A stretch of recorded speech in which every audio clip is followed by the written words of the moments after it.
What kind of bozo starts his show live muted? This guy does. As some of my adoring fans say, sometimes it wouldn't be a live show without some sort of tech issue at the start. So here we are, Friday. Happy Friday, everyone. I have a sip of tea. The title for this live show is Inaccurate. It says the live show with special guest Michael Drew. Alas, I messaged Michael and he let me know a minute ago that he has dental surgery, so he's not going to be able to be here. So I don't know. Usually, when guests cancel kind of last minute like that, I'm not sure if we'll do another. But my hopes that he's okay, and that's okay. You know, we roll with the punches and how it goes. And so today I'll do a bit of a impromptu live show. We'll see what topics come forward. It may be a shorter one, and it may be a longer one. You know, sometimes when I'm riffing on ideas, they start to like become something cool, and who knows. So let's start the show the way I often do, which is taking a look at the week, how it's been for me, and what I'm noticing. So, and let me get my notes here. So, the first thing I noticed is that these last couple of weeks have gone very quick, and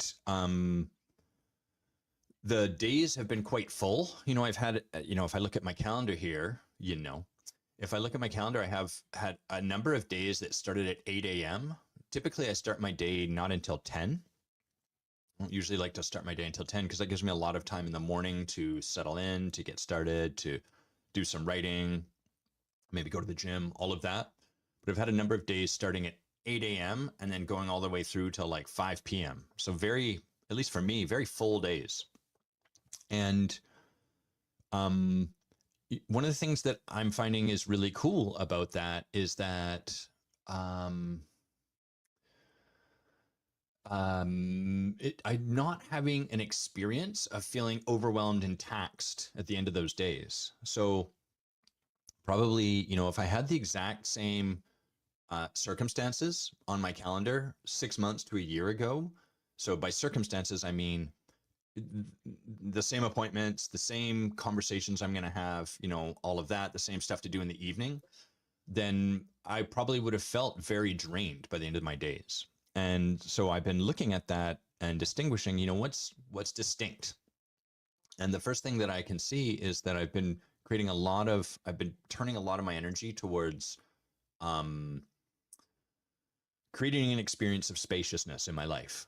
So there's a whole bunch of ways that I've been doing this. I've been really intentionally setting aside video games, and I'm going to take a quick detour here. As a gamer, I love me video games. Setting aside video games at this point is a little easy for a few reasons. One, the main reason is because there's just nothing that I'm particularly inclined to play. There's no hot game where I'm like, oh man, I can't wait for that to come out. Whereas if Streets of Rogue 2, if you haven't played Streets of Rogue and you like roguelikes, you got to play that game. But whereas if Streets of Rogue 2 was released, this month, that might be more challenging for me because I've been waiting for that. I'm excited. It looks really cool. I want to play it. So it's a little easier to set aside video games because there's nothing kind of pulling in that direction, but there's a challenge to it at the same time because one of the things I use video games for is just to stimulate myself. When not necessarily because I feel a pull in that direction, but because I feel a resistance to a lack of stimulation. So it's the same thing on the surface. Oh, he's playing video games. What's the big deal? There's no big deal either way, but I'm making a distinction here between two particular ways of being from which I engage with the act of playing video games. One way of being is like passion, interest, etc. The other way of being is in managing over top of something I'm in resistance to. So it's an active state of resistance, ironically. And the way that looks is I'll play a game that, I'm not stoked by. It's fun. It's entertaining. It's sort of like doing a Sudoku a little bit. It gives my mind something to crunch on. Hey, Rocky, nice to see you, brother. But the game itself, I'm mostly playing it just to be playing the game.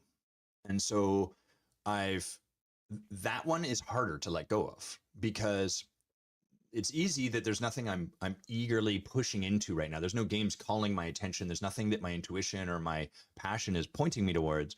But the part of me that doesn't want to be with stillness or a lack of stimulation or spaciousness, I'm going to talk more on this in a sec. That part of me is more, it's harder to say no to that part. So nevertheless, I've been actively cultivating not leaning into that. I've not been drinking. That's part of a larger project that I've been taking on of just like really creating a clean space in my body. But that's also a way of letting go of stimulation. I find booze stimulating. You know, it tastes good. It's got an interesting taste. There's a little bit of poison in there. You know, that's got a bite to it, and it excites the nervous system or depresses the nervous system, as the case may be. But either way, it creates a state shift. It stimulates in some way. Ontologically, it stimulates, perhaps the best way to put this. Phenomenologically, not. Phenomenologically, it depresses the nervous system. But either way, ontologically, that's a source of stimulation. It's a shift away from the baseline.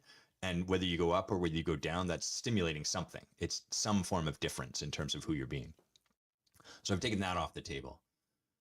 I've been turning towards lower bandwidth forms of entertainment, or another way to put this would be lower bandwidth forms of consumption. So one of the things that I really like to do is I like to listen to podcasts. They're fascinating, they're stimulating, and the world is a wild place right now, going through some real breakdowns. And, you know, I do know breakdowns are a necessary component of creating a breakthrough, but being in the breakdown sucks, usually. That's usually the case. And I find it interesting to listen to podcasts that look at what's happening in the world from a really sober, elevated place. Not ivory tower oblivious, but more just like if we pull away from the sort of caliente nature of the moment, the reactivity that we might feel, the fire, the need to like deliver outcry or to attack the people that are outcrying, or you know, to get into all of that. If we set that aside and just look at, hey, like what's actually happening, I find it really fascinating to listen to people that have some pretty sober, deep thoughts about the state of the world and hear them talk about it. But that is fairly high bandwidth, because when I listen to that, it has my mind crunching and thinking, and it kind of points my thinking in a particular direction. And so instead of podcasts, I've just been putting on music, lower bandwidth form of input. Instead of TV, I've been turning towards reading books, lower bandwidth. When you read a book, the bandwidth incoming is lower, and consequently, what happens is there's more sort of generation that happens inside. So I have this working theory, and it's, can you hear Babe blending up a smoothie? She's blending up a smoothie. I think that's coming through the mic. I have this working theory that there's almost sort of like a, we could call it like 100% kind of set of scales. And your mind will generate like at 100% when there's no bandwidth coming in. And when you have like completely saturated experience coming into yourself, then your generation goes way down. So television and video games are very immersive, especially these days. And as a result, that lowers our internal state. It has it generate less.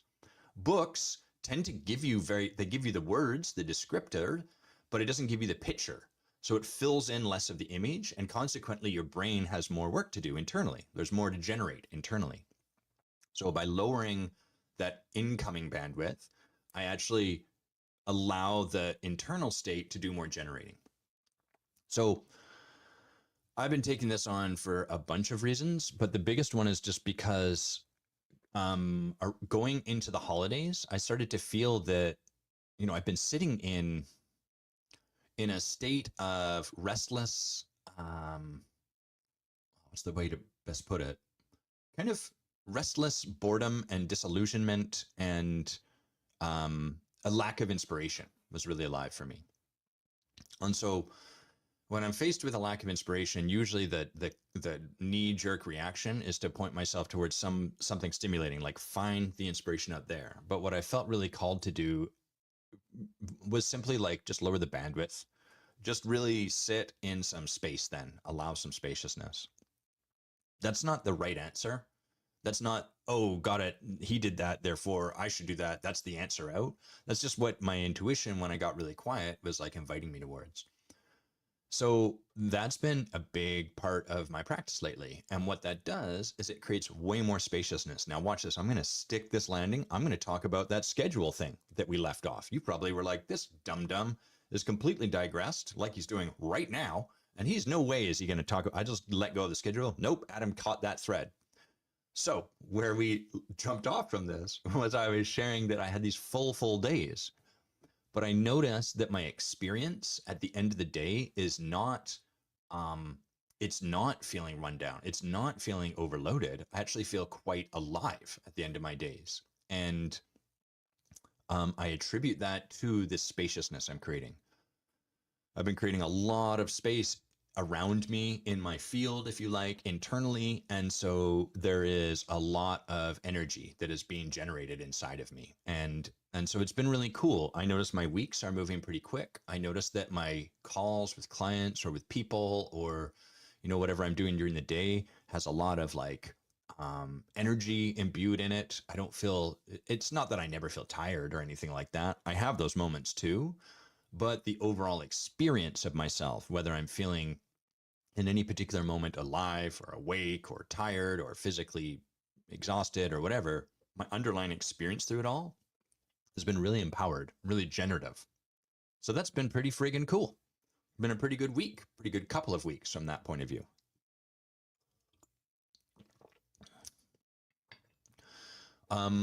Some other things I've been doing, just so you have a sense of like what my own practices have looked like. I keep a active page called I'm Bored in my second brain, if you like. If you're curious about the concept of a second brain, you can read some of Tiago Fuerte. I think it's Tiago Fuerte. I saw him speak at World Domination Summit. I'm going to look him up for y'all. It's Tiago something. Tiago second. Oh, it's not Fuerte, but I want that to be his name. What is it? Building a second brain. Where are you, Tiago? Tiago. Oh, Forte. Tiago Forte. It's muy fuerte. So strong. Second brain, amazing concept that I'm a real proponent of. It's the idea like the brain's a great place to have ideas, but we need to offload those ideas. We can't store them. If we do, we get bogged down and then there's no creative space for our brain to continue to create ideas. So we want to offload. The simplest form of a second brain I see on my uncle, who I went to visit, who's like 80 something over the holidays in December. And still to this day, anytime you see him, he's got a notebook and a pen in his breast pocket right here. That's the simplest form of a second brain, right? Have an idea, write it down, and then your brain can let go of it because it's captured. Incredible, genius. So your second brain, don't fool yourself into thinking, I got to get like Rome. I got to get, Adam talks about all this stuff. I got to get all of this together so that I can do this. And you're immediately overwhelmed and you're like, and you go back to just, no, get a notebook that you carry with you like a dork wad in your breast pocket, get a pen, put it in there, done. And then things can grow from there. So anytime I think we're building a new system, the thing that matters absolutely the most is minimizing friction. I'm going to take a note on that because we're going to talk more on that in a sec. Look at this, the brain's ideas popping off. Oh man, so many good ideas. Here, there, here. Feast upon these ideas. Okay, I'll calm down. So, other sort of things that this is how I got to talking about second brain. We'll come back to this. Let's make a note here, minimizing friction with new systems and habits. I keep a page in my second brain, which is just, I'm bored. And it's sort of like, here's a way to relate to boredom that is different and distinct from my old way of relating to boredom, which I'll talk about for a moment. There's Bay in the background. And 2, it's a list of projects, things I may want to take on when I notice that showing up. So it's kind of, that page has 2 purposes. One is phenomenological and the other is ontological. The phenomenological part is, I'm bored, what should I do? What is something I can do that's a little bit lower bandwidth or whatever? That's very circumstantial based. It's based in my doing. The ontological part of that page is, here's the old story about boredom. Boredom means that I'm not doing enough. Boredom means that I'm wasting the day. Boredom means that I'm not making this up. This is like my story about boredom. Boredom means that I'm wasting my Sunday and then I'm going to get to Monday and then I have a whole week of work. And then that Sunday was wasted when I could have been fill in the blank with nothing in particular. Could have been ... And then those dots never really get filled because it's just this idea that I could have been doing something better than what I ended up doing. So that's old story about boredom. New story about boredom. Boredom is the gate through which I must walk to create an experience of spaciousness in my life. Adam, do you want to have an experience of your life that is more spacious? Do you want to have an experience where you feel more generative, more creative? Do you want to have an experience where you can have more on your calendar, but you actually don't feel overwhelmed and taxed? Great. The cost of that is going to be you're going to have to walk through this path, this door that you relate to as boredom. Hopefully that makes sense. So the ontology there is creating a new frame of reference in which to hold that experience of boredom so I can start to be more empowered in it. Because if boredom from that old story represents I'm wasting my time, I'm not using my days valuable, I'm dying and I need to use all of my days as best as possible, blah, blah, blah, blah. Then when I'm bored, I have to fill that time. I have to get busy. I have to fill it. I have to get into something. And so the actions follow that underlying story. The story informs how I act, which then creates an experience, which then reinforces that underlying story. So I'm putting those two things on this page so that when I'm bored and I'm like, oh, I need to do something, I can come here and slow down, like, oh, right, this is a product of this old story I have about this. What I want to do is I want to come over here. I want to create a shift in how I'm relating to boredom so that I can have this experience that I'm seeking to create.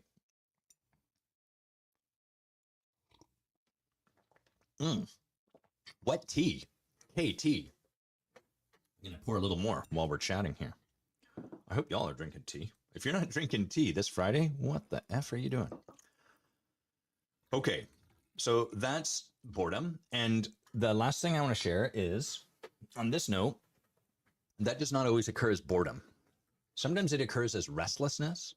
It occurs as this feeling that I should. I feel like I should be more productive. It's 4:30. I finished my work early. I got no emails. I should do something. So that often is like kind of how boredom, thanks Rocky, that's often how boredom shows up for me. It doesn't land in my head or make itself known as like, newsflash, you're bored. You should do stuff. It shows up more like, you need to go do emails or whatever. The other way it's shown up, and this one's more sneaky, is a sort of, okay, it's 6:30. I've had dinner. I've cleaned the dishes. I've done my chores. I got a whole evening in front of me and I don't know what to do. I should go and do some more work on that project. And so now I'm not playing video games as a way of stimulating myself, but I'm still, that's an attempt, I can distinguish this. This is an attempt internally to create some stimulation for myself. I'm not sitting quietly, letting myself sit in this restless feeling until it starts to dissipate, and then letting whatever comes next guide me towards what there is to do. Remember last week we talked about this idea of leadership being about being able to hold tension without collapsing it. So this is one of those moments where the tension for me is feeling restless, feeling bored, and then not being able to sit with the tension of that feeling, that tension it creates in me. There's something I should be doing. This is a waste of time. All of that is the tension. And by going and being productive or playing video games, I collapse that tension. I no longer have to hold that open. I don't have to sit in the discomfort that my restlessness and all the stories I have about being restless creates. And so the work in these moments is really, it's not that going and doing work at 6:30 at night when I got some spare time is wrong. It's more that we're looking at who I'm being that is then guiding why I'm going and doing that work. And in the instance I'm distinguishing here for you, what's happening is that it's not that I slow down and then what comes forward is like, hey, what would be kind of cool right now is you got some time, let's get that project moving forward. It's before any of that happens, restless feeling, go do work. And then I'm doing work, I'm no longer feeling, I don't have to be with my restlessness.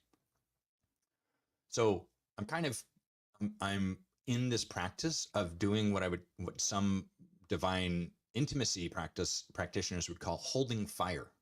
I'm holding the fire of that part of me that's like, restlessness, go do something, hurry up. I'm just allowing myself to sit with it.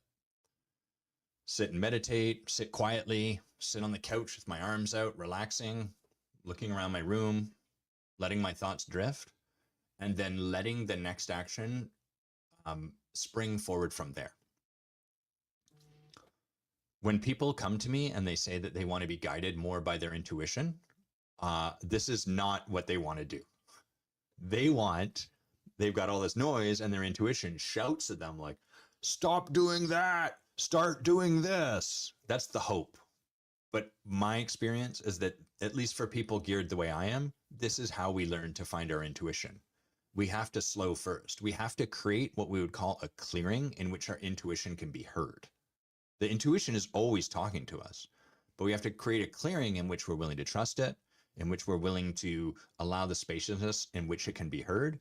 And we have to create a clearing in which we're willing to sit with whatever discomfort comes as we create the space and allow it to come forward. And often part of what that discomfort is the belief like nothing's going to come.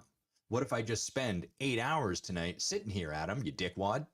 That's you saying that to me, rudely, might I add. And that's the thing that stops us. We're like, what if I waste, so what if you did? What if you spent 8 hours? I'll let you off the hook. Adam, I'll interview myself. Adam, what if you spent 8 hours this Sunday just sitting on the couch and nothing happened? It would be a waste of my Sunday. Oh my God. And then I go to Monday and I haven't gotten to relax and I haven't got the experience of peace and I didn't get enough done. And you know what's hilarious? When I do a bunch of stuff to fill the space, that is exactly the feeling that I have when I go to bed Sunday night. When I fill my Sunday playing video games, I'm tired. My system is tired, but I don't have this experience of accomplishment or of actually feeling rested from my weekend or anything like that. Your mileage may vary, but that's what my mileage looks like. So that's been huge. That's been a really big practice that is continuing to deepen and unfold for me right now. And that's not an answer, it's not a finalized state. It's not like, he solved it. Well done, Adam. I'll forget this. I will hold this practice until I expand into this next stage of growth for me, this breakthrough that's unfolding for me right now. And then there'll come a period where I'll be guided towards like higher states of stimulation by my intuition. My system will just be like, you know what, actually, this new game's coming out and I'm ready. I'm ready for that. And then I'll find myself in that state and then I'll forget, I'll do that for a while until I'll no longer be doing that because of the rewarding experience. I'll be doing it again because I don't want to feel disstimulated, to feel restless. And then I'll have to rediscover this. So that's the way these cycles go. We remember and then we forget, and then we remember and we forget. And the beauty is that our period between forgetting and remembering becomes shorter as time goes on, but it still happens. And one of my teachers shared with me, I love the way she worded this. She said, forgetting is so beautiful because remembering is so beautiful. When we have these discoveries, it's such a beautiful experience, and we don't get to have these unless we forget. So we kind of have to, it's a bit of a mind trick maybe, but we have to like really embrace that part of ourselves. Like, it's actually beautiful that I forget this stuff. The game is not about set it and forget it. Ronco, I'm dating myself here, but I don't care. Ron Popeil's turkey basting product, you set it and forget it. That's not how transformation works. We create it, we forget it, and then we remember it, and then we have all the judgment and all of that stuff, and then we rediscover it, we reset it at ongoing. Okay, so that's spaciousness, that's alive. We have an open door, which is minimizing friction. Set aside those gross jokes I was just about to make. Well done, Adam. You stayed appropriate. So, I find that when I am trying to create a new system, two things are alive. The first is that my mind wants to make it the perfect, most fantastic system that captures every possible you know, way that it could go. It's like the world's greatest flowchart. And I spend 7 weeks setting that up, and then I use it for a week, and it's impossible, and it's got too many things to keep track of, and then I just stop using it. I'm talking about any system you have, like a system for capturing ideas, a system for remembering your chores, a system for managing a to-do list. And what I find is most powerful when we're trying to create a structure that supports learning something new. So if you're already doing something with a lot of reliability, this is less important. What I'm talking about here is a situation where you are seeking to adopt a new habit, a new way of being. Maybe you're trying to notice something that lies in your subconscious. Maybe you've been on live shows like this. Maybe you've listened to the podcast. Maybe you've read my book and you're like, yeah, I want to notice that. So that's an example where you're trying to step into something new, net new. I find that the most important, this is the number one thing that matters for whatever system we put in place, is that it is of minimal friction. So when I say minimal friction, I mean it requires almost no effort for us to begin to use. So here are some really minimal ways that you can create friction, here are some minimal friction ways to create structure in your life. Number one, super easy.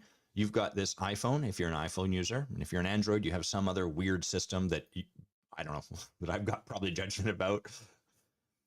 You hold this thumb button down right here, which brings up Siri. Well, there's Siri. And then you say to it, remind me on this date at this time to do this. That is minimal friction, right? All you have to do is remember to push the thumb button and then say those words. That is an ideal system because it requires very little of you. If your system requires opening up your phone, waiting for the Face ID, and then finding where's notepads. Oh shit, I got distracted by email. Okay, I pulled out of email, notepads. Okay, which note do I keep? There's the note. Okay, so much friction. And any friction at all is going to really sabotage your attempt to step into something new. Stepping into something new it's best related to kind of like a delicate bird. You don't want to disturb it. When you have a moment where you're witnessing yourself doing something that up until now has been in your subconscious, that's very precious.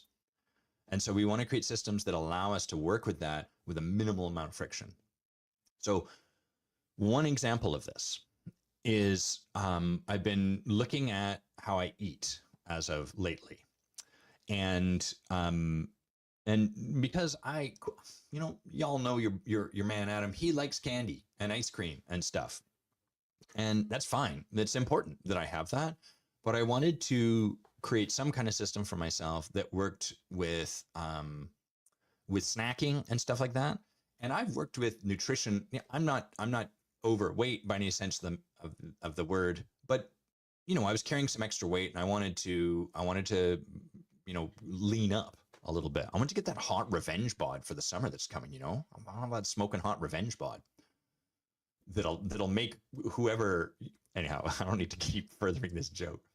Still want that hot revenge bod. We all want the hot revenge body. Fuck you. You split up with me. Look at how hot I am now. And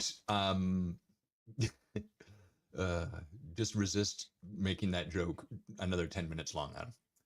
So the thing is, historically, I've worked with nutritionists and they're like, okay, here's the thing, here's the system, here's use this app to track everything you eat.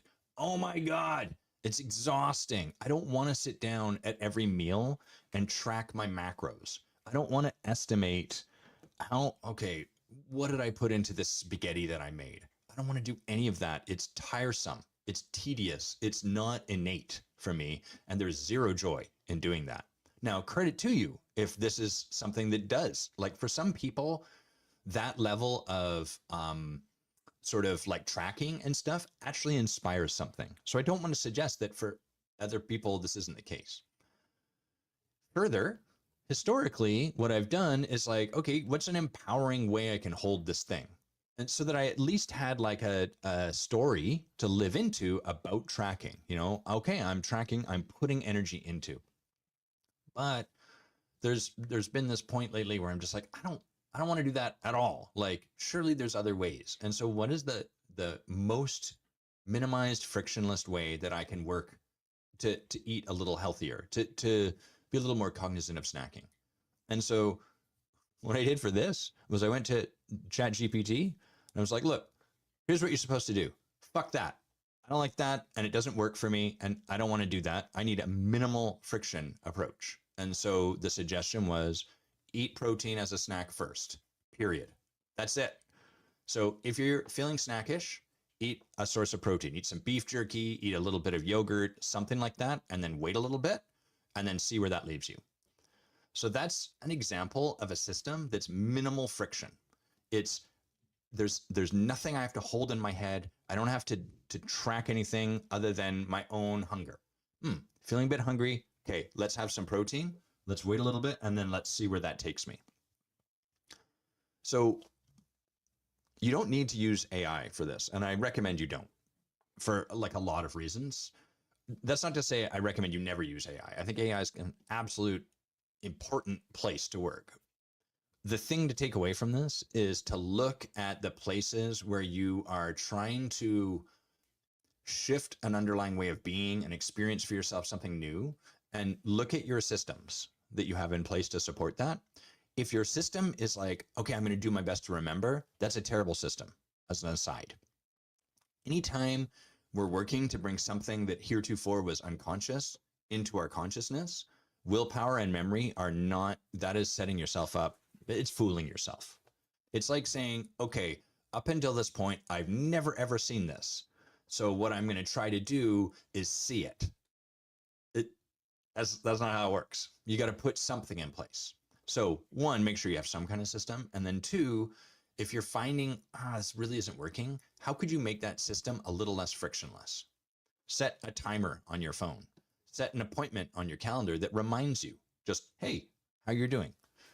You know, usually when I start to work with leaders and we start to look at the level of being, that requires them to look at something up until this point in their life they've never had to look at, which is not what they're doing or what they did or anything like that, not what they said, but who were you being underneath that? So that requires training a new lens through which they've never looked before. And so one of the systems we set up is just a like either a lock screen on their phone or a reminder or a calendar appointment. And all it says is, hey, in the last 30 minutes, how are you being? And what that does is it starts to train this new lens. It has us practice looking for something new. Until we look for something new, we will not see it.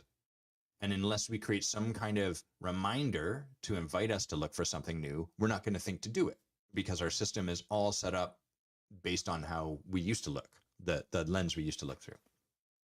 So that's the game. Rocky, what do you got here? Easier to have a hot revenge guitar. Oh yeah, that hot, smoking hot revenge guitar riff. Got that sweet revenge guitar riff. I don't need a revenge body. So to summarize this, practice minimizing friction in your systems. Look for places where there is a lot asked of you, and ask yourself, how could I minimize this without sacrificing the depth, without sacrificing the intention? If you're sort of trying to create the perfect weekly review, sometimes it's better just to make it really simple as a starting point. We can always add complexity afterwards, but when we're trying to establish a new habit, it's best to start very small and just something regularly. I remember I was in a coaching mastermind thing, and one of the people was talking about like how he learned to floss. And he was creating, he was like, you know, the practice required that I like every night actually floss my teeth, but that was too much. So instead, what I did was every night I had to touch the floss. If nothing else, I had to touch the floss. And I thought, that's stupid. That's what I thought. I was like, man, we should look into this ontologically, blah, blah, blah. Who are you being about floss? I don't know. But in hindsight, looking now, I think there's some real wisdom to what he was putting forward, which is to say, like, what that does is it establishes a habit every night that you think about flossing, so that flossing enters your consciousness. And if you've never flossed before, wow, our viewers just jumped from like 2 to 7. People want content about flossing. All right, noted. Making a note for future episodes. Um, it had flossing enter his mind every single night, and it had him create proximity to it. So if that's all that happens, then the patterns, then this practice isn't actually going to serve him to create what he wants, because ultimately he wants to start flossing his teeth.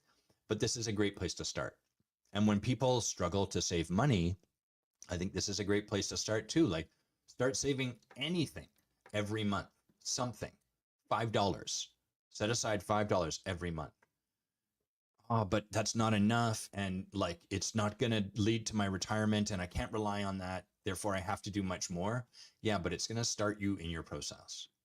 And almost always when we're creating deep transformational, like bedrock level change in someone's leadership, when we're supporting you to create an entirely different experience of your life where new things are possible, we support you to see the impact of how all that would happen and like how big these sort of shifts can be. And then we support you to take the smallest step possible, because it's at the smallest step that the wheels can begin to turn. And then once you're taking those small steps, we start to have you take bigger steps and bigger steps until before you know it, you're like, holy crap, things seem different. My, like me, my week is fuller than ever. And yet I feel more energized and excited. And my live show is better than it's ever been. Weird. That's the sort of thing to do. So look to minimize, create opportunities to build systems, patterns, whatever, that minimize friction and allow you to start doing something towards that new thing. Let's see here. Leadership. Oh, and creating results versus creating the clearing. That's neat. These are two other topics that have been alive for me. As some of you know, I'm doing a lot of thinking, what am I doing with the spaciousness? Where is my creativity inviting me to look? First, it's inviting me to look at this teapot right here and to pour some of this tea into this mug. Let me tell you what. I'll tell you what. This is a complete aside. I like to be silly on this mic. It's the best part about having a mic. Yeah.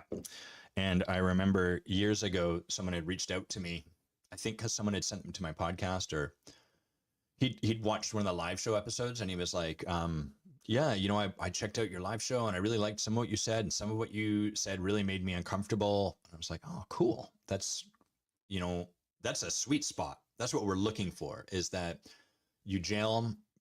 That was me combining gel and jam. You gel on some of the stuff that I say, and other stuff is unsettling for you.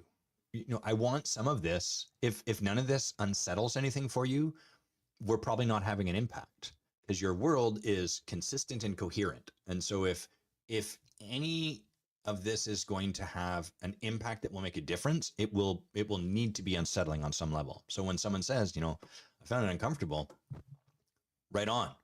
This work, this conversation is making a difference for this person. It's moving something. It's forcing them to query something in their life that heretofore, wow, second time I'm using that word today, third time coming, heretofore was safe and settled and handled. Remember that if we're going to have a breakthrough, it has to be preceded by a breakdown. And breakdown, they are led by being unsettled, by shifting the ground. So anyhow, we got on the phone and I was like, oh, cool. So yeah, thanks for sharing what you did. I love that some of it resonated, and I love that some of it was kind of unsettling and made you uncomfortable. Like what made you uncomfortable? And his response was, he was like, oh yeah, well, you were like, on the episode, you just broke out into singing Backstreet's Back by the Backstreet Boys. And I felt really awkward when you did that. I was like, oh, got it. So it wasn't that I was like dropping some incredible piece of wisdom that rocked this guy to his core. It's that I'm a moron sometimes and am willing to sing Backstreet Boys and sound stupid. So there it is. Okay. So let's take a simultaneous sip together. Oh yeah. Oh yeah. Okay. So one of the things that's been very alive for me is the topic on leadership. And here's what I notice about leadership. There's a few things. One, it's sorely lacking. There is not a lot of depth in the leadership conversation. There's not a lot of people that lead in a way that is deeply inspiring and potent. Two, everyone's got a take. Everyone believes they're good at leadership. This is like if you ask people if they're a good person, everyone's going to kind of be like more or less. I've not met a lot of people that when you get them in a moment of genuine reflection, they're like, yeah, I'm a sack of shit. You know, there are people that feel that way, but like generally people don't see themselves as villains. Three, so everyone thinks they're a good leader and everyone's got a hot take on how leadership should be because everyone believes they're a good leader. You know, it's that, yeah, more or less. Everyone will sort of qualify, this is blah, blah, blah, but more or less I'm pretty good at leading. There's a place or two places or three places that I'm willing to consider that, you know, blah, blah, blah. And this is what I know about it and truth. And four, no one's really interested, given steps 2 and 3, in changing step 1. The concept of leadership is super saturated. It's lost its sex appeal. It's just become kind of meaningless to talk about. And so when you put, you know, if I sit down with a CEO or someone and they're like, what do you do? And I'm like, yeah, you know, executive transformational coaching, leadership, transformational leadership, their eyes glaze over. Oh yeah. I've heard it all before. Probably most of it. In part because this work's not about hearing it, but that's not the point. So anyhow, part of my exploration and research as of late with this spare time has been, you know, looking at this idea of leadership is just a word. It's just a concept, but what is the thing underneath it that we're yearning for? What is it that it makes available? What happens when someone develops the ability to lead more powerfully? And where and how is that missing in the world? So that I can speak below the surface of this word that is overused and oversaturated. Leadership at its core is about moving humans to a desired future. This is, by the way, this isn't the sexy. If I say that and you were like, wow, that didn't do anything for me. Great. That's how it goes. This is me sharing kind of my thinking and process as I'm working with this. But at its core, leadership is about developing the ability to move humans towards a desired future. And there's many different arenas in which that can happen. So I can practice leadership with myself. How do I move myself from this current experience of life and state to a new one? How do I create in myself the ability to change the way I experience finances? And then what happens from a changed experience about my finances? How do I shift my experience of life from one of scarcity to abundance?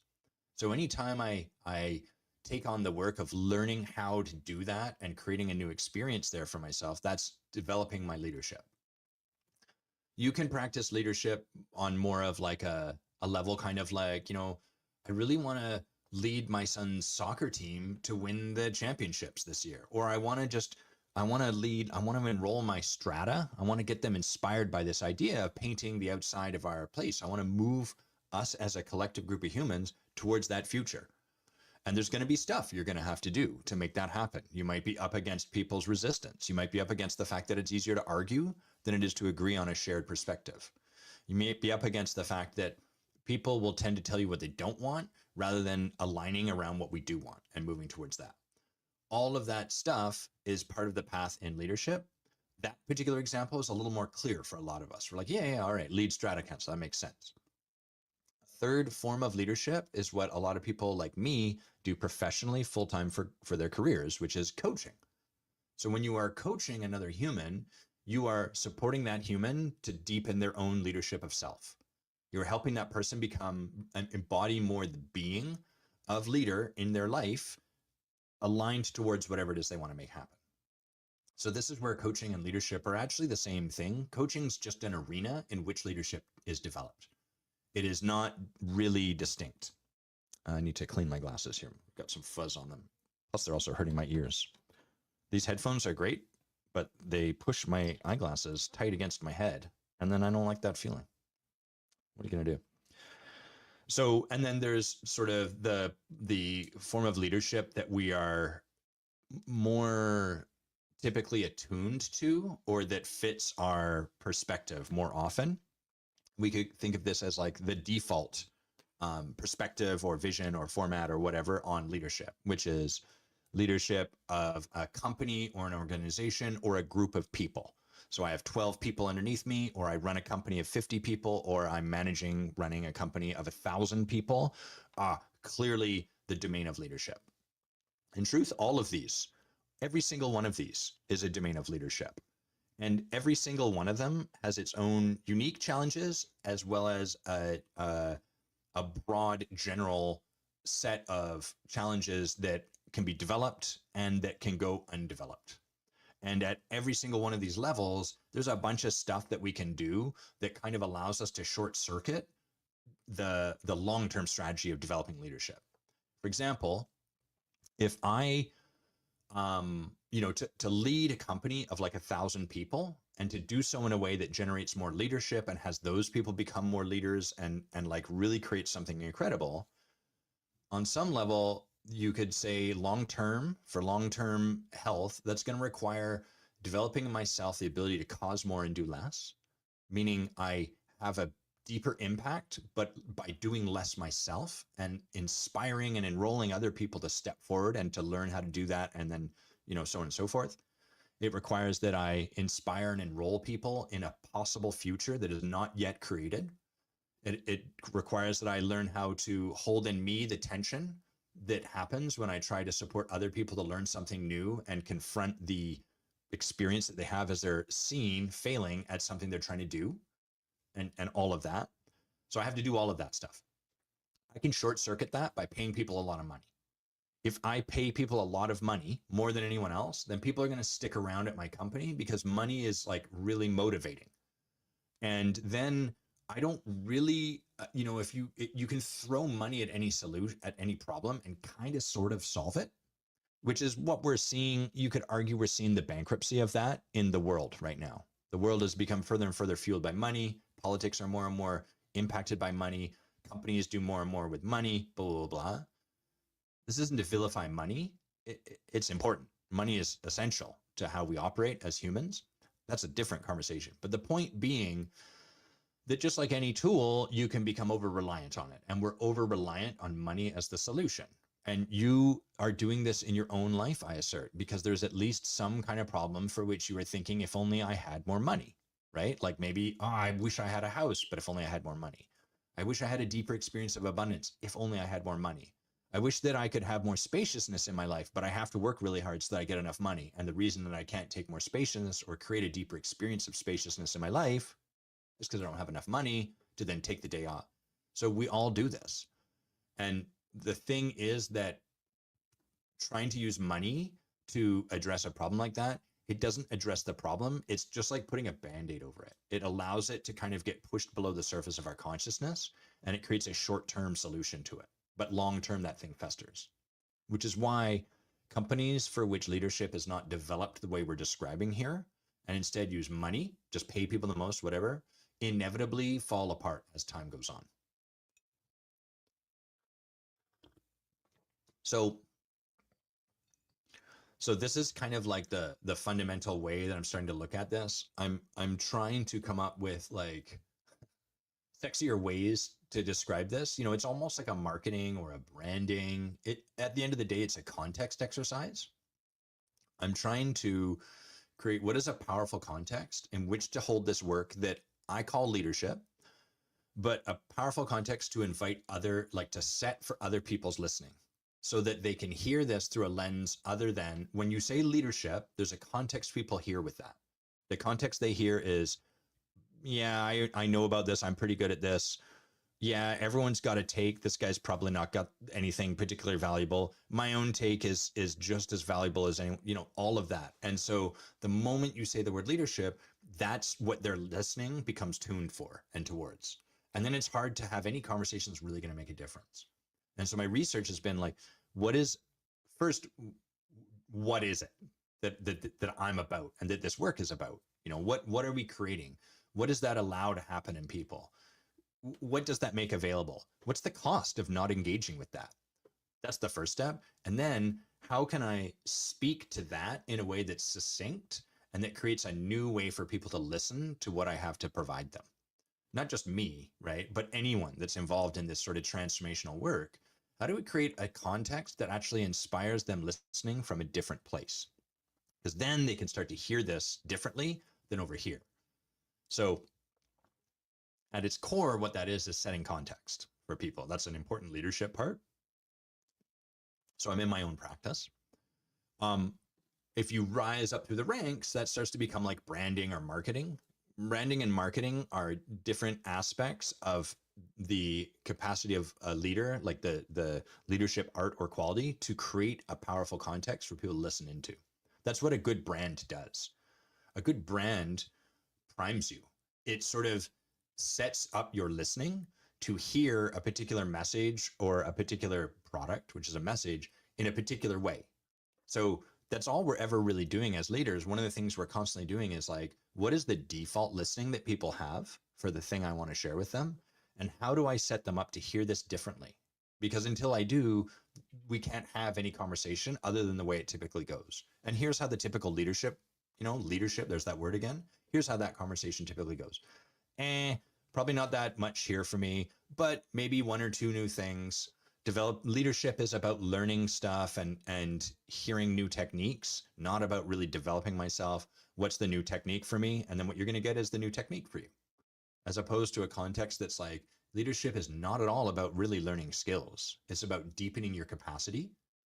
In order to deepen your capacity, you have to start to discover the limits of your capacity, and you're going to be resistant to doing so. What we want to do is support you to walk through that so that you can start to notice the edges of your own ability to move humans towards a future, and then support you to stand in those so that you can hold a deeper possibility than other people around you. And that creates you as someone who's transformational by their very being, just by showing up onto any project. That's the game we want to play. So that's the context that I'm in the practice of like widening, holding, getting my hands around. Give a little bit of a sense of how the work looks on this side. Okay, we got one more topic left. So this is creating results versus creating the clearing in which results can show up. So this came, I think I've talked about this before, but this has been alive for me a fair bit lately. I was talking to a former client who was sharing some stuff that we were both like, interesting. That's kind of there. And this grew initially, this distinction a little bit came from one of my earliest coaches, a woman named Deb. Love you, Deb. Deb Roberson. And I could not stand Deb when she was coaching me. She was the first coach I was working with who was deeply transformational. She'd been trained in this lineage that I bear, stand for. Really coaching as a function of developing our own being first and then supporting other people to widen their being, as opposed to coaching as a function of helping you do more stuff in your life, teaching you techniques, helping you become more organized, facilitative stuff. That's there, of course, but that's not really the prime focus. And in this program I was in, I was assigned a coach, and the way that I was assigned the coach, as I would describe it, is both coach and client have a breakthrough that they're seeking to create. So breakthrough might be in like presence, being fully present, being a presence in the room. But typically what's going to happen is that the coach and the client are coming at that breakthrough from the opposite poles. Breakthrough always works like this, where there's a dyad, a tension between two poles, and we try to find, it's an either or setup. We try to find like, what's the right place to be? And then the breakthrough is kind of transcendent of either of these two. So this is not what the case, a little harder for me to see with my coach, but as an abstract example here, imagine you have two people that are what's up for them to create next in their lives is a breakthrough in presence, being able to hold and own their space in the room. One person, how they've learned to be is to diminish themselves and be quiet as a mouse, even though they're super radiant. So they're like sort of off in the corner, pretending that they're nobody, but you're like, who's that superstar over there? What's the deal? That's weird. And the other person can't really be with their bigness in any way other than it takes up the whole room. So they show up in the space and there's no room for anyone else. And so when you have two people and in a support structure like this going towards the same breakthrough, the person who takes up all the space is going to find it infuriating how this person just won't step into the spotlight. And the person who just won't step into the spotlight is going to find it infuriating how arrogant and vain this person is that takes all the space up all the time. So that's how, in my telling of it, that's how coaches were assigned. Of course, you're going to have all of this annoying stuff. So this woman drove me nuts, not because there was something wrong with her. And I reached out to her after like 10 years, maybe last year or the year before, and just thanked her because I was going over old emails. Sometimes you search, you're like, oh yeah, this email 13 years ago. I wonder what that was like. And I was struck by how like much grace she had for me in my process. And I wrote her to thank her for that and just to ask like, hey, what was your experience coaching me? And she said, well, you had it that you needed to create results. And I could see that what there was for you to do was become a clearing for results to show up, but I couldn't force you to see that. So I just had to hold the space while you kind of navigated that yourself and like love you as you bounced around and blah, blah, blah. So I want to talk about that particular context, because this is where a lot of coaching, it leads people astray, and a lot of leadership leads people astray. And we as humans get all kinds of messed up. So creating results is like, how do I make sure that at the end of this interview, they hire me? Or how do I make certain that this woman that I find attractive dates me and then says yes to me proposing to her? Or how do I make certain that my husband shows up the way? Every time I do like dating or husband, I really try to shift the genders, but then I'm always worried. I'm just putting this on loudspeaker. I'm worried that people will be like, well, why did the woman in your examples do this and the man got to do the? So just so you know, I'm cognizant of that. I'm just trying my best to create examples in the moment. Although I guess I could say husband, that doesn't have to be gender. That could be two men. Or maybe you're a lesbian couple who refer to each other as husband. I don't know. Doesn't matter. Where were we before? Right, clearing for results. How the result I need to make happen is that I need my husband to apologize to me more. That's been attached to a particular result. And that's what messes us up as humans. Being attached to a particular result is sort of it's asking a lot of the universe. It's sort of presupposing that you could control everything, that you could play God, that if you just showed up perfectly, there's only one way that things can happen. And so a couple of things happen. One, we tend to get attached to that, and then we get really unpleasant with ourselves, and we have a terrible experience, and we're like, this sucks. The other approach is we get resigned. So we kind of conclude, whenever people are forming a project, for example, that might be like, I want to find the person that I want to spend the rest of my life with. I want to be in a I want my forever relationship. That's an amazing project. But people stop working on projects like that because they're like, it's impossible. There's no way I can plan this out. I can't, this depends on other people. And it's funny because people will then go and make a project about getting a job, a career that they really love. And they don't have that. Sometimes it's one versus the other, but they don't have that same hang up. Both of those depend on other people. And the truth is, hold on. The truth is, any project you're trying to take on depends on other people. Even if you have a financial project, that probably depends on like the state of the market. It probably depends on you keeping your job. It probably depends on you having a partner that's a yes to whatever it is you see to do. And if not, it depends on you being able to have a conversation with blah, blah, blah. So throughout all of this, we don't exist in isolation. We're always working in tandem with the world beyond ourselves. That's part of why life is enjoyable. It's part of what makes life fun. If that wasn't the case, life would suck. It would be very eh. And so the nature of this is that the practice has to become about creating a clearing in which results can show up. How do I create myself as a space in which the result that I want to create can show up? That's different from how do I make a result happen? This distinction is not very well understood, and it's sort of it can sound almost like a little bit like woo woo, or what's that sort of the law of attraction, but when it's created sort of a little bit, well, woo woo, it when the law of attraction is made into something a little bit cheesy or like magical thinkingy, and that's not what I'm offering or suggesting here. But there is a distinction that's really important. So for example, in the deepest parts of this work, when we're looking at like, hey, I keep getting into jobs that my bosses are dicks.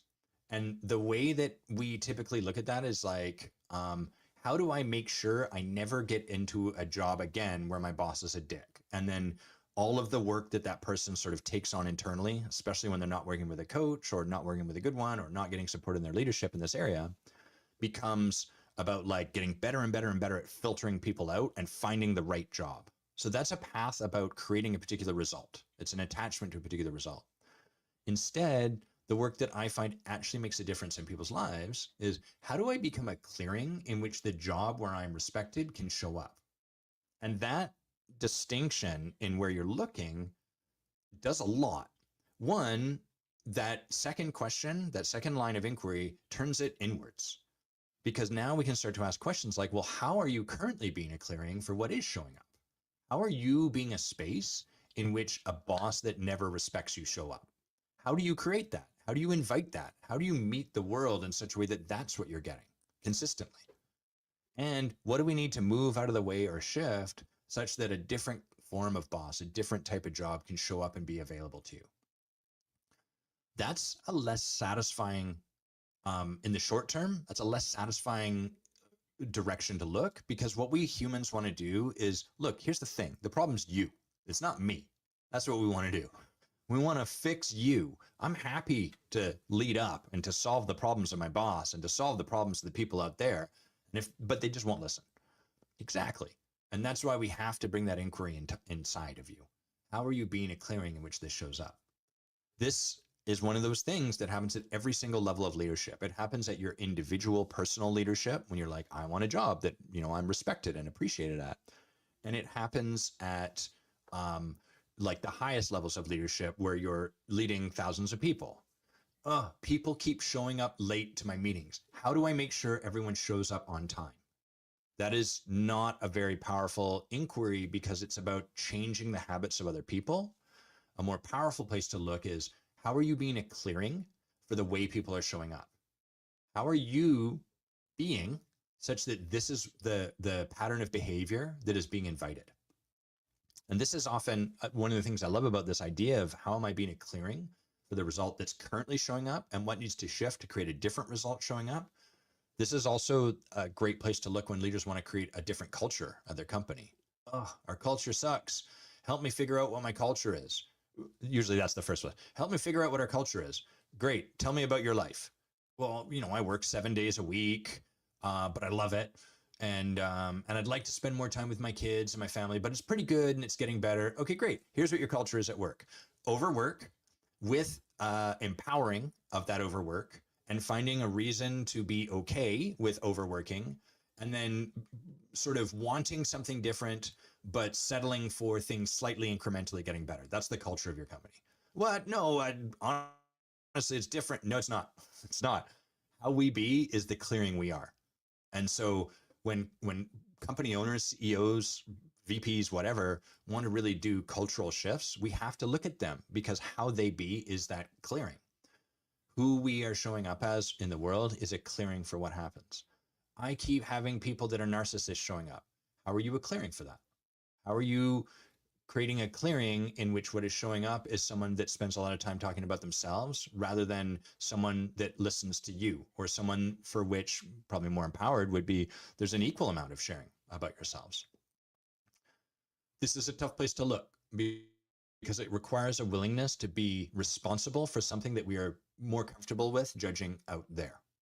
And so turning that light inwards, there's a degree of humility to it that intellectually we are all willing to pay, but very few of us, we don't realize how much is in the way of that humility. we don't realize how hard it is. We don't have a lot of credit for humility, and we have almost too much credit for how humble we are able to be, because the act of the humility I'm talking about, it usually feels like shame. It usually feels like judgment of ourselves. It usually feels like giving up. It usually feels like letting other people off the hook when they shouldn't be. That's the experience of humility most of us are not really willing or able to walk through on our own. Well, that's why I have a job, to support people to do that with grace. Okay, how do we do, guys? I'm going to share briefly some of the notes I had for the show today, just because I think it might be interesting to hear my process as I go into guests. So one of the things that I'm doing as again, as we continue to build out the kind of guests we have on the Transformational Leader and aim to meet the people that are coming in, but create a different conversation. You know, it's a gift as I'm holding it that there's a lot of people wanting to be on this show now. That's really cool. And I can make that mean like whatever AI's just found me, or I've got enough episodes that there's, I don't, whatever. But I'm relating to that as a gift. Another part of my research and what's creatively inspiring me right now is, okay, great. How am I creating the context? How do I create the clearing for the kind of conversations we want to have given who we're coming here? And so some of the, one of the places I'm really looking is what feels finished for these people. People send me a bio. Great. What feels kind of like it's resolved in this bio or in this person's website or whatever? What feels like it's handled? Because my experience is that the places where we feel we've got something handled once and for all, that's usually the place where there's something new to be discovered. That's a place where we're like, all right, I've done the work there. There's nothing more to see. What do people feel like they're a fervent supporter of? What do they feel like under no conditions would I ever stand for anything other than this? That's also an inflection point, because that is a place where there's rigidity. And the rigidity is almost certainly justified. People don't just adopt a rigid position because they're like, I don't know, I woke up and I thought I'd be rigid around this. I thought I would just insist that only making right turns at intersections is the way. I decided to make my identity based around that. It's looped into their identity. It's looped into all of that. But these are places that I'm practicing looking with people, with their consent, with their collaboration and partnership in these conversations, to open something up and to explore something that's probably fairly unexplored in them. In fact, to explore something for which not exploring it is probably quite justified. So when I look over what people send me, this is kind of some of the stuff I'm looking for. And the thing that we're aiming towards is it's the distinction between someone being inspired by something you did or said, and between that and someone seeing a possibility for themselves based on who you were being in the moment with me. That's what we're aiming towards. So anything about the past, anything about the future, any piece of teaching that's all about something you said or did. And that's not really where of course it's going to come, right? But the aim is, who can we have you be in the moment that is going to ignite something inside of, the people that are listening. So that's what we're going for. Okay, well, thank you everyone for hanging out. I know that we said we'd have a guest, but all good. I like to talk, as you've noticed, and I got to do it a bunch today. So I hope you have an amazing weekend. I'm going to put in a quick plug here for the Forge, the intensive, and I'm going to offer you a distinction. So in these conversations, the thing that happens on these podcast episodes, these live shows, is that you become aware of a concept, of an intellectual construct or an ontological kind of distinction. You become aware of it intellectually, sort of like, oh, I can understand that there's a system at play that keeps me going a particular way. So you can understand here, maybe, whoa, attack my mic. You might understand, I'm getting Italian, I'm talking with my hands, or French Canadian, or whatever. You start to understand, oh, okay, I can see this concept that I might be creating a clearing for something I don't want. And then you go off, and at your best, you sort of try to maybe do some work with that construct, that concept, that distinction on your own. So that's what happens here. It's what happens on the podcast. It's what happens when you read my posts. Hopefully you should subscribe to my newsletter if you don't already. And At the intensive, what we do is we help you actually see that construct happening live in the moment as it's running you. So that's the next layer of practice, is having this thing move from a place where it's a construct, it's a distinction, and you can kind of maybe sort of feel your way around it, and you might have a sense of seeing it from the inside out. At the intensive, we help you see it from the outside in, which is always going to be a much more powerful and often like a little more challenging to look at, because we'd rather just hang out in our own self-concept. Our self-concept's usually nice. So that's what happens at the intensive, is you get to actually see this for it in all of its totality. In the Forge, which is the next deeper cut or one-on-one work, we support you to actually rewrite, to rewire, to recreate that construct. So at the highest level here, you can take away from this idea of like, wow, being a clearing for results instead of creating results. Adam's super smart. I mean, I hope you have that experience all the time with me, but like, oh, okay, I can kind of get that. I might look out for that.